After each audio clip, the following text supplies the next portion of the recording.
সফল হতে হলে কাকে বাদ দিতে হবে?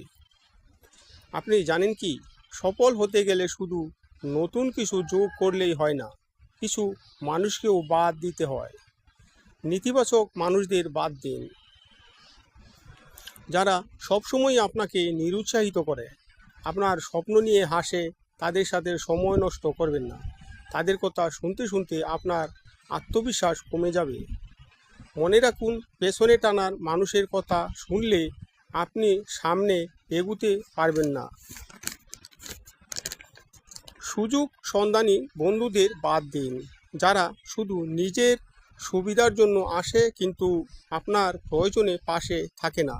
তাদের চিনে নিন। সফলতা আসে যখন সত্যিকারের সাপোর্টিভ মানুষ আপনাকে ঘিরে রাখে।